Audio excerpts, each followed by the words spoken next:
Luciano Basile. Bonjour. Donc on est à Gap, on est encore à Gap bien sûr. Avec vous, vous sortez de l'entraînement. Comment ça se passe? Comment ça se prépare cette saison qui a commencé en Ligue Magnus? Avec quelles ambitions pour les Rapaces?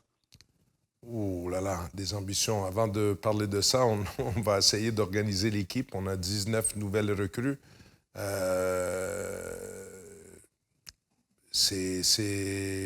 Vu le nombre de nouveaux joueurs, on est un peu en retard, entre guillemets, parce qu'on change encore les lignes, on change les power play, on essaie de trouver les équilibres sur les paires de défense. On est en pleine construction, ça prend plus qu'un mois, sinon tout le monde ferait ce qu'on fait, de recruter pratiquement une équipe au complète. Mais c'est la seule façon, je pense, pour Gap de viser, d'espérer, de peut-être de rester dans le haut de tableau en Magnus. C'est de garder ces joueurs qu'un an, les laisser partir pour des meilleures offres, soit en France. On a vu des joueurs comme Fouquerel et McKicken partir à Bordeaux, l'Anglais qui part à Rouen, Golicic, Roy, Trabichet qui partent à Grenoble. C'est le destin de Gap. C'est ce qu'on vend aussi à nos joueurs, de venir chez nous, de faire une saison. Et je ne participe pas à leur trouver des contrats en France. Ça, mes adversaires, ils savent comment rejoindre mes joueurs. Mais je aide activement mes joueurs qui veulent aller à l'étranger. Le cas de Totorek en Allemagne. La saison dernière, on a placé Max Ross et Graham McCormick en Extraliga slovaque. On a placé Pat McKicken est parti en Ebel. Timmy Campbell, qui était notre défenseur numéro 1, a signé à Bolzano. Donc voilà, c'est comme ça aussi que j'attire des bons jeunes étrangers parce qu'ils savent que Gap est un bon tremplin. Alors il y a ce qu'on voit en surface, c'est effectivement le plus le sportif, les joueurs qui changent effectivement cette reconstruction un peu permanente. Et il y a les structures du club à Gap. À ce niveau-là, on imagine qu'il y a un travail à travers les années pour structurer le club, pour le professionnaliser. Comment ça se matérialise au fil du temps?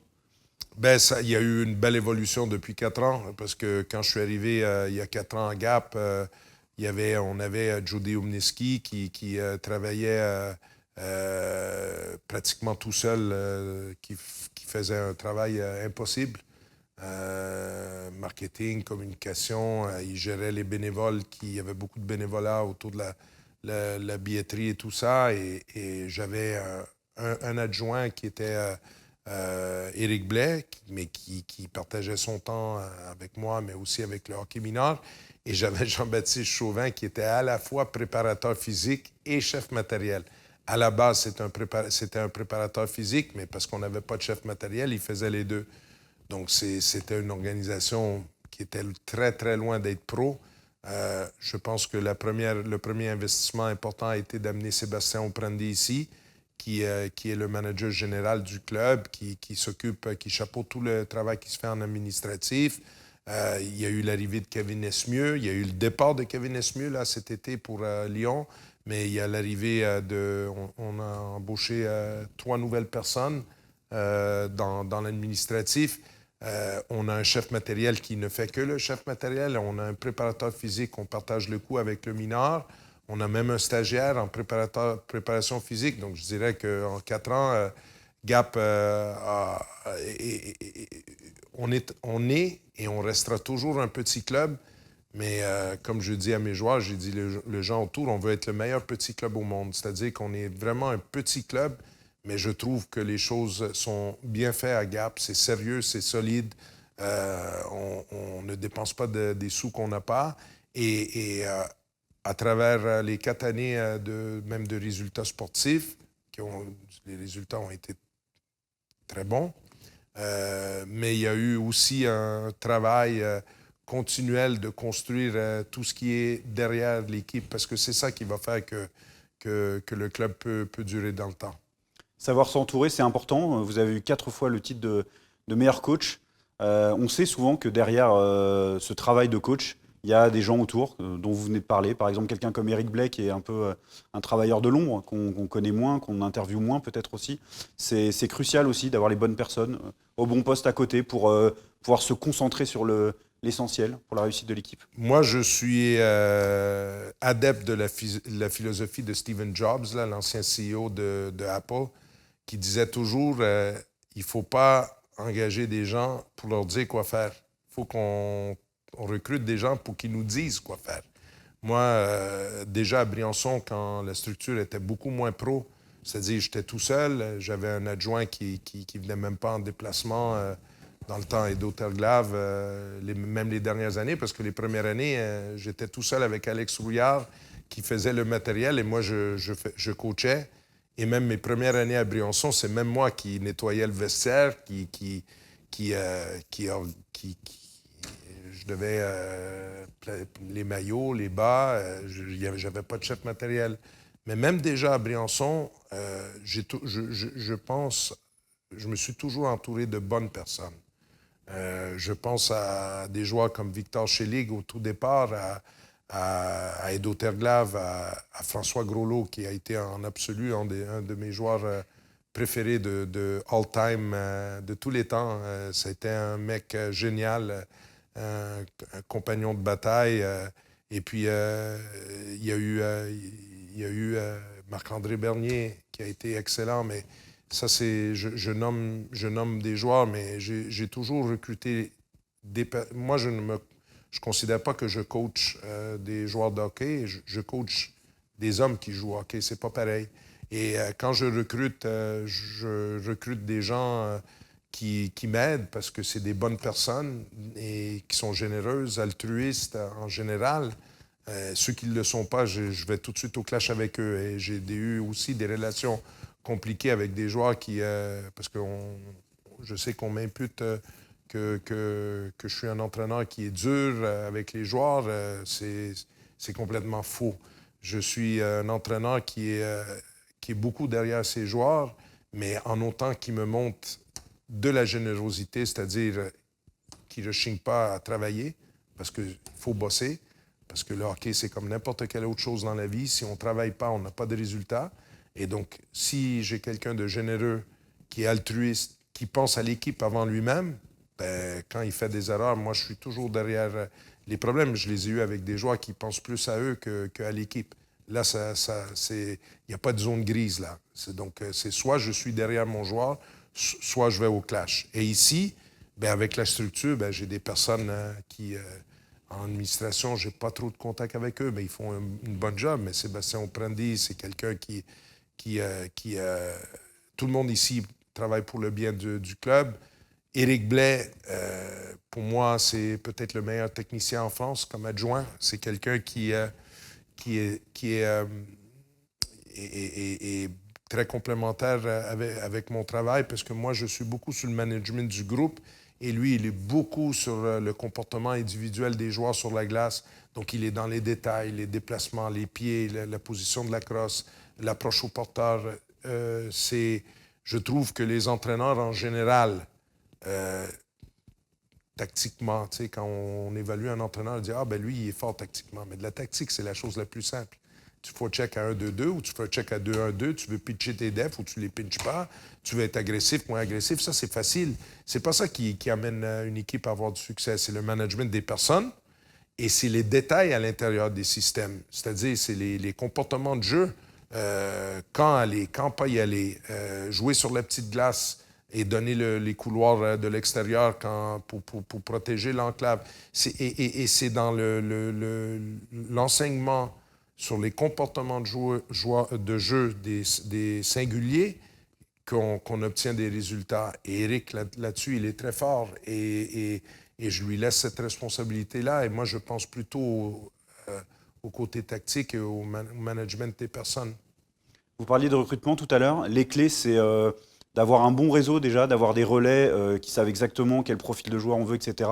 Et où est-ce qu'on se fait aussi beaucoup confiance à soi, voilà, pour voir beaucoup de vidéos, pour aussi les joueurs que vous croisez en championnat de France, pour repérer avec cette précision dont vous parliez, les joueurs qui s'intégreraient bien dans le système global de Gap. J'aime pas qu'on dise que j'ai un bon réseau, parce que un carnet d'adresses, et ça je l'entends souvent, Luciano Basile, il a un bon carnet d'adresses, il a un bon réseau, Mais les réseaux et les carnets d'adresses, là, ça ne vient pas du ciel. Je les ai travaillés à travers les années. Parce que moi, je ne recrute pas un joueur sans avoir appelé les 3 derniers coachs, des joueurs que je connais qui ont joué avec lui ou contre lui.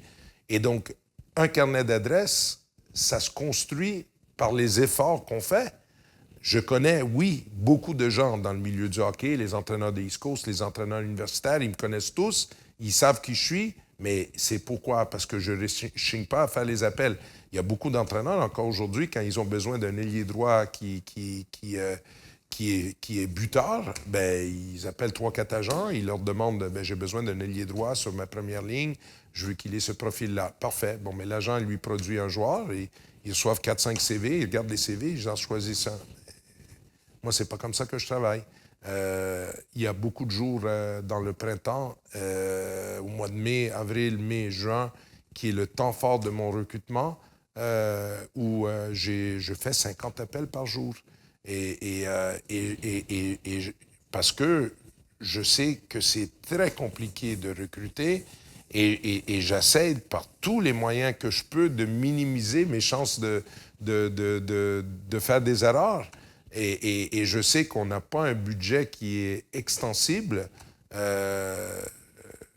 Les joueurs à Gap, je veux dire, on a 24 joueurs et on a 320 000 euros. Tout est déclaré, tout est transparent à Gap là, au niveau de la Fédé. Bien, on a une enveloppe de 320 net. Moi, je ne suis pas très, très bon en maths, là, mais divisez 320 par 24 et vous allez savoir le salaire annuel d'un joueur en moyenne à Gap. Ça ne veut pas dire que tout le monde gagne ça. Il y en a qui en gagnent plus, il y en a qui en gagnent moins. Mais ça veut dire que je ne peux pas me permettre de me tromper dans le recrutement. Si on ne veut pas jouer à notre place, on ne veut pas se contenter de notre place. Aujourd'hui, on a peut-être le 7e, 8e budget en France. Je ne sais pas mais on était derrière tout le monde en début de saison. Quand je recrutais ce printemps, cet été, on était derrière 7 autres équipes et on est beaucoup plus proche de Mulhouse qu'on l'est de Rouen, par exemple. Mais c'est un travail qui me plaît. Construire des équipes, c'est quelque chose de fascinant. Ça me prend beaucoup de temps, mais c'est hyper passionnant. Construire une équipe, c'est vraiment une des aspects de mon travail que j'aime le plus. Alors au départ, vous avez entraîné un petit peu dans le 3A, si je ne me trompe pas, et rapidement après l'Europe, en fait. Qu'est-ce qui a guidé ce choix? Est-ce que ce sont en partie vos racines? Est-ce que ce sont des contacts? Est-ce que c'est un peu le hasard? Comment ça s'est... Alors, j'ai toujours eu un handicap dans le hockey, c'est que j'ai jamais été un ex-joueur. En fait, quand j'étais plus jeune, je jouais plus au foot que au hockey. Mes parents étant des immigrants italiens. Je jouais pour la paroisse San Domenico Savio quand j'étais jeune au foot. Et j'ai commencé à jouer au hockey et j'avais déjà 12 ans parce que je suis quand même montréalais et voilà, le hockey. Mais j'y ai commencé trop tard. Et quand je suis intégré à l'université à 17 ans, j'ai commencé très tôt mon université. J'ai arrêté de jouer au hockey parce que je prenais plus de plaisir à jouer au foot. J'étais un meilleur joueur. Donc, j'avais ce handicap-là et je voyais difficilement comment j'allais percer dans le milieu nord-américain. Et quand je me posais des questions, j'avais commencé à coacher très jeune, à 17 ans, 2 fois par semaine, une équipe de petit niveau U13. Et après, je me suis aperçu que j'avais une affinité pour ça, qui me plaisait. J'ai laissé mes études en sciences politiques. Je pensais me diriger dans une carrière en droit et finalement, je suis allé en éducation physique parce que je me disais, ce que je veux faire, c'est coacher. J'aimais ça et j'avais tout de suite des résultats. De U13, j'ai monté à U15, de U15 à U17 et j'ai fini en midget 3. Et ça, c'est à peu près au même temps, quand j'ai terminé mon université, que Georges Larivière, un professeur de l'Université de Montréal, que je connaissais parce qu'on avait travaillé sur des projets ensemble, a eu le boulot comme directeur technique en Italie, de la Fédération italienne. Et il avait besoin d'entraîneurs canadiens, mais qui parlaient italien, pour intervenir avec les entraîneurs italiens, pour Et donc, je suis parti en Italie pour l'été, en pensant que j'allais passer l'été et revenir commencer à travailler comme enseignant. Et durant l'été, il y a l'équipe de D1 de Bressanone en périphérie de Bolzano qui m'a approché durant l'été. Ils m'ont vu travailler, ils m'ont offert un contrat. J'ai signé un premier contrat de 6 mois. Et ça, c'était en 1990 et je suis resté en Europe depuis. Ça s'est fait comme ça. Ça, votre famille est originaire de pas très loin de Naples. Est-ce que c'est un endroit où vous alliez souvent quand vous étiez jeune? Est-ce que c'est forcément une terre particulière? On imagine, les racines sont importantes, d'autant plus quand on a une famille qui a immigré, etc. Avellino, c'est en Campania, c'est pas loin de Naples. Donc la langue, le patois d'Avellino ressemble beaucoup au napolitain. Oui, j'y étais la première fois à 11 ans. Mon papa était propriétaire de 2 restaurants, un et après 2 restaurants à Montréal, des restaurants italiens. Et il n'y avait pas beaucoup de temps parce que la vie d'un restaurateur, moi je l'ai vécu. Mon père, avant de commencer à lui donner un coup de main au restaurant, je le connaissais presque pas parce qu'il faisait des 16 heures par jour. Tous les gens qui ont des restaurants savent que c'est un des métiers les plus durs au monde. Je suis allé, je veux y retourner avec mes enfants maintenant parce que j'ai 3 garçons. Je veux qu'ils connaissent ça. Mais pour moi, ma culture italienne, je la retrouve quand je vais à Montréal parce que la petite Italie à Montréal, et Montréal a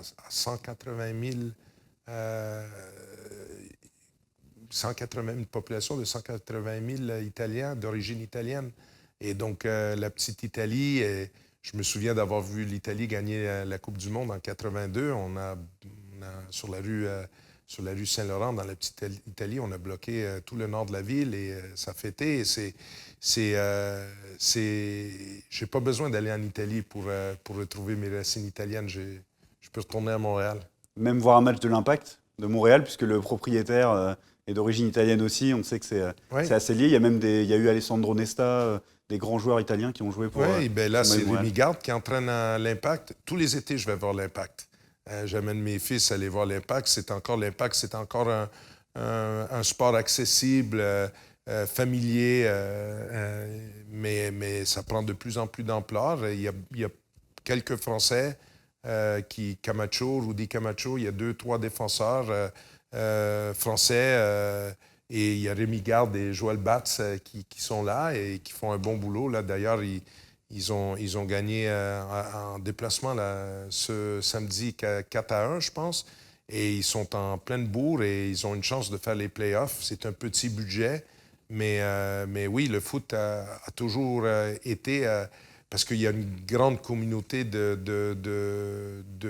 d'immigrants, que ce soit des Européens, il y en a énormément parce qu'on parle de la population italienne, mais il y a les Grecs, les Portugais, mais il y a aussi une grosse population sud-américaine.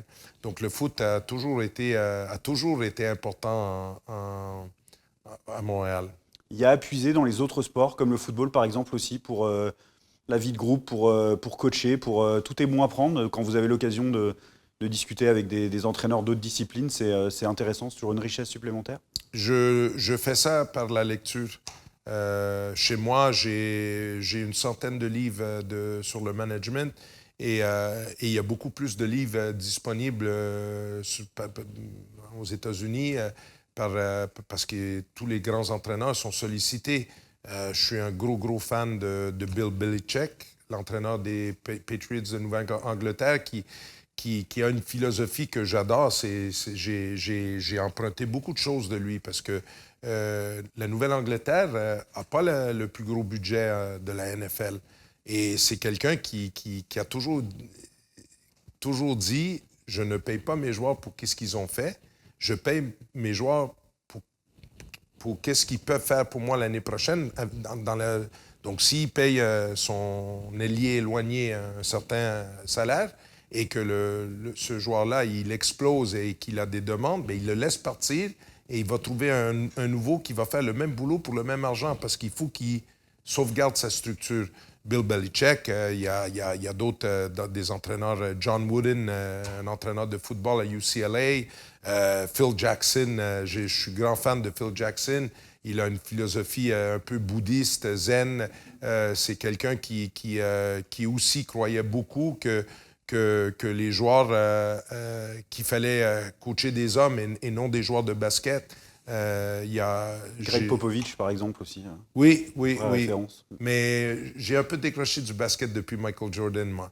Mais oui, c'est tous des entraîneurs qui ont tout compris quoi, sur le management des personnes. Mais c'est pas que dans le sport. On a exemple des auteurs comme Patrick Lencioni, qui est un auteur spécialisé dans le business, qui est un expert à la construction des équipes, mais pas nécessairement des équipes sportives. Donc, on peut retrouver des ressources, pas seulement dans les autres sports, mais même, exemple, dans le commerce, dans le business. Alors c'est intéressant de constater que vous avez donc été entraîneur à Briançon et à Gap, 4 fois élu quand même meilleur entraîneur français. Pourtant, pas Rouen, pas Grenoble. Alors moi, ça m'interroge parce que je me demande, est-ce que des équipes comme ça, enfin en fait, c'est plus que ce sont des gros clubs. Quelle place il laisse en fait à l'entraîneur qui arrive? Et est-ce que ça vous irait? Est-ce que vous pensez que c'est un contexte qui vous irait? Ou est-ce que finalement, dans un club où voilà, vous avez plus les coups des franches, vous avez plus d'espace pour vous exprimer, où il y a peut-être il y a un travail en commun qui se fait différemment, ça vous convient mieux? Moi, je pense que je peux faire les deux en autant qu'on me laisse intervenir sur l'identité de l'équipe. Moi, je n'ai pas besoin d'être à l'intérieur de l'identité d'un club. Je veux dire, mais il faudrait que je puisse... ce que j'aime le plus d'avoir travaillé à Briançon et à Gap, c'est le fait que j'ai la main mise sur l'identité de l'équipe. Je sais, moi je me souviens avec Alain Bérou à Briançon, après un an que j'avais passé avec lui, je lui avais dit, j'ai dit, on ne gagnera, on ne battra jamais Rouen et Grenoble si on essaie de les copier. On n'a pas les moyens. On va simplement être une doublure pauvre. J'ai dit, si on veut battre Grenoble et Rouen, il va falloir qu'on soit premier de la classe quelque part. Il va falloir qu'on propose quelque chose de différent. Bon, c'était un peu plus facile alors, parce que tous les entraîneurs en France jouaient à 3 lignes. Et moi, j'ai été le premier à commencer vraiment à travailler à 4. Il y avait Guénelon à Grenoble qui avait utilisé un 10e, un 11e attaquant pour tuer des pénalités, mais le 4e bloc ne jouait pas. Je me souviens, c'est le premier qui a commencé avec... je me souviens plus, il y en a un qui a joué en Islande et qui est maintenant au Canada. Et l'autre, c'était Papa, Cyril Papa. Et il ne jouait pas à 5 contre 5, mais il tuait des pénalités. Donc, il utilisait un peu ces deux joueurs du 4e bloc pour un peu gratter des minutes. Mais j'ai été le premier entraîneur à jouer à 4 lignes. Et donc, maintenant, c'est très à la mode. On regarde la façon que Vegas joue en NHL. On regarde la façon que les Suédois ont, l'habilité qu'ils ont même sur les 3e, 4e blocs. C'est 4 lignes et c'est toujours vers l'avant. Et si on regarde l'NHL, c'est très agressif sans le puck. Mais pas juste l'NHL. L'équipe, pour moi, une des plus grandes équipes de tous les temps, c'est l'équipe de foot du Barça de la dernière année de Guardiola. C'était une équipe qui était très jeune, 23 ans. Ils avaient commencé cette saison-là, ils n'avaient que 23 ans de moyenne. Les gens ne portent pas attention au fait que c'était une équipe qui était très jeune, mais qu'ils utilisaient cette jeunesse-là pour être extrêmement agressifs, parce que tout le monde parle du jeu du Barça avec le ballon, mais personne parle du fait que le Barça, cette année-là, ont obtenu des résultats aussi parce que quand ils n'avaient pas le ballon, ils étaient hyper agressifs partout. Il y avait un pressing continuel partout. C'est-à-dire, on veut le ballon parce on veut jouer avec le ballon. Et quand on n'a pas le ballon, notre priorité, c'est de récupérer le ballon le plus vite possible. Et c'est ce qu'on essaie de faire à Gap. Et quand j'ai commencé à Briançon, ça jouait pas très vite en France. Ça jouait très lentement. Les équipes récupéraient le puck. S'ils n'avaient pas des rentrées de zone, ils revenaient à l'arrière, des sorties de zone contrôlées. Ça allait 2 à l'heure. Il y avait beaucoup d'espace entre les lignes, les attaquants et les défenseurs. Nous, on a commencé à travailler très fort physiquement. On a commencé à jouer en hockey avec 5 compacts. Bon, là, c'est plus difficile pour moi parce que c'était plus facile alors parce qu'il n'y a personne qui le faisait. Maintenant, tout le monde le fait. Donc, c'est plus compliqué. Mais oui, déjà, je pense que c'est plus Grenoble et Rouen qui n'ont pas voulu de moi. Peut-être ça a été mieux pour moi, finalement, parce que avec peut-être moins de moyens, j'ai maîtrisé l'identité et la culture de mes équipes. 2, j'ai pu progresser comme entraîneur et comme homme beaucoup mieux, beaucoup plus rapidement, en étant obligé d'être toujours l'outsider qui cravache pour arriver au niveau. Donc, finalement, mais je pense que je pourrais...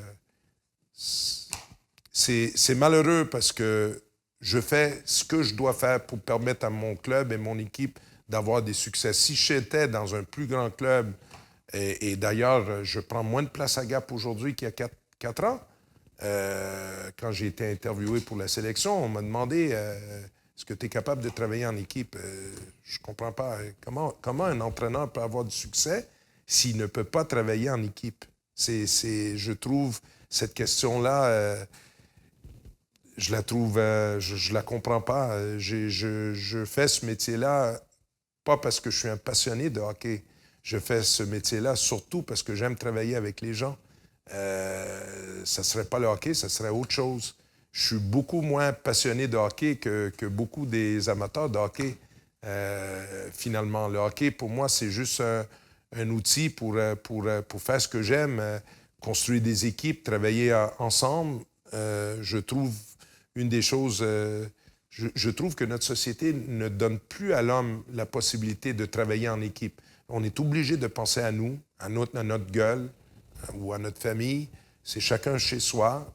Il y a très peu. Aujourd'hui, il y a l'armée qui te donne la possibilité de travailler en équipe. Mais je peux faire du hockey que de la guerre. Mais le sport collectif reste un des seuls endroits où l'homme peut être tribal, parce qu'on est en nature. On est comme des chiens, comme des loups. Jetés dans la nature, on graviterait autour d'autres êtres humains, puis on formerait des tribus. Parce qu'on est fait pour travailler pour un objectif commun, pour travailler ensemble pour arriver. Donc, quand quelqu'un me demande si je serais capable de travailler avec un grand club, oui, pourquoi pas. Mais là, aujourd'hui, je suis bien à Gap. Je suis bien à Gap parce qu'on fait les choses bien, mais surtout aussi parce que ma vie familiale, là on parle de hockey là, depuis un bout de temps, mais ma famille, elle est plus importante que mon boulot. Et j'ai commencé très tard à être papa. Et j'ai un fils de 16 ans, mais j'en ai aussi un de 7 et un autre qui va avoir 2 le 3 octobre. Et Gap, c'est un cadre exceptionnel pour les enfants. Mon garçon de 16 ans est à une super école, le Collège Saint-Joseph à Gap. Il est à Gap-Court où il fait ses études. Il est en équipe U17 élite à Gap. Il fait le sport-études. Il fait tout ça à pied. Mon fils de 7 ans joue au foot, joue au hockey, fait du judo, a commencé du judo. J'ai 4 poules à la maison, dans une maison au centre-ville de Gap. Ça, ça n'a pas de valeur, cette qualité de vie et de vivre dans le sud de la France, le soleil. Il y a aussi un peu de mon côté napolitain qui fait que j'attache beaucoup d'importance et à la famille, et au soleil, et à ma qualité de vie. Vous parliez de la question que vous a posée lors des entretiens avant de désigner le sélectionneur de l'équipe de France. Est-ce que vous pensez que du coup on vous connaît mal, à la limite, et peut-être on se trompe sur la façon dont vous gérez vos équipes, la façon dont vous fonctionnez tout simplement, humainement et tout, et que ça a pu vous nuire finalement pour ce poste qui se jouait du coup entre vous et Philippe Boson?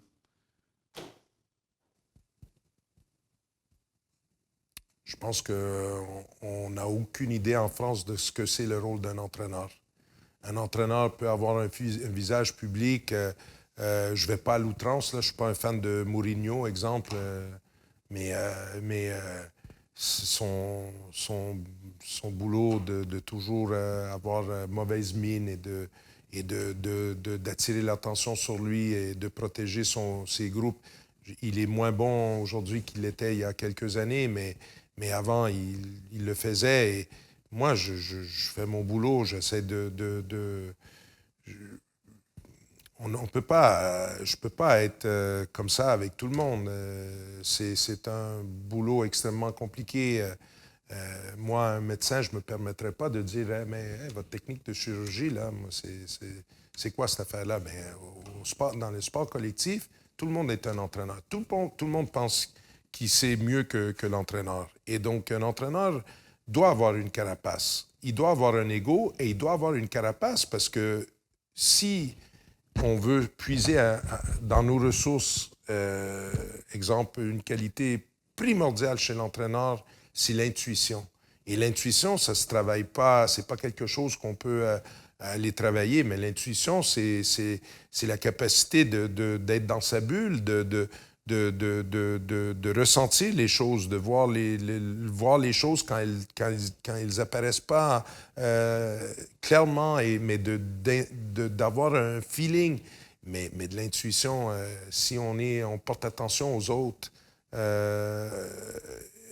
beaucoup, on la perd. C'est-à-dire qu'il faut qu'on soit un peu égoïste, il faut qu'on soit un peu... je comprends pas. La seule chose la vie de l'entraîneur, c'est compliqué, mais les seules personnes à qui j'ai encore plus de compassion, c'est pour les femmes des entraîneurs. Parce que c'est un métier qui demande d'être dans sa bulle et d'être... voilà. Ma femme a dit que je suis un peu autiste et c'est peut-être vrai, mais oui, je pense qu'on me connaît mal, mais mes joueurs me connaissent et ça me suffit. Alors, je finis toujours les entretiens par cette question. S'il devait y avoir une priorité pour le développement du hockey en France aujourd'hui, elle devrait être laquelle, selon vous? Ouf! Vaste sujet.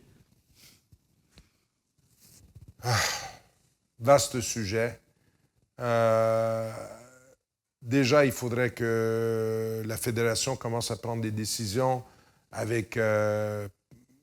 mettant en avant le côté pratique, en adoptant des solutions.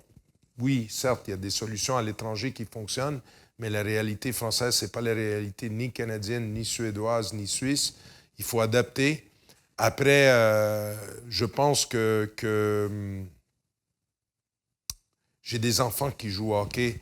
Je pense qu'on doit de regarder et le recrutement, d'amener plus d'enfants à ce sport-là, et peut-être une meilleure utilisation de la surface. Je vois trop d'entraînements en France avec 15-20 enfants. Moi, je pense qu'il n'y a aucune raison qu'un entraînement du mineur... il faut avoir 40 enfants sur une glace. C'est une grande surface. Il faut arrêter de penser à préparer des équipes pour des championnats U9, U11, U13. Là, il faut faire du développement, de l'habileté. Il faudrait mieux utiliser les heures qu'on a. Mais au bout du compte, c'est toujours une question de moyens économiques. On n'a pas les moyens pour que ce soit pour faire progresser le niveau des arbitres, pour faire progresser le niveau des entraîneurs. C'est toujours une question et c'est un cercle vicieux. On n'a pas les moyens d'investir et on se retrouve avec les problèmes qui font que le développement du hockey en France, c'est trop lent. Merci beaucoup en tout cas, Luciano Basile, pour cet entretien très intéressant et de vous être livré. Et puis, je vous souhaite tout le meilleur pour la suite. Merci beaucoup. Salut le hockey franco, c'est Fred. N'oubliez pas de nous suivre sur les réseaux sociaux et de vous abonner à la chaîne. Et activez la cloche si vous voulez ne rien louper. À la prochaine!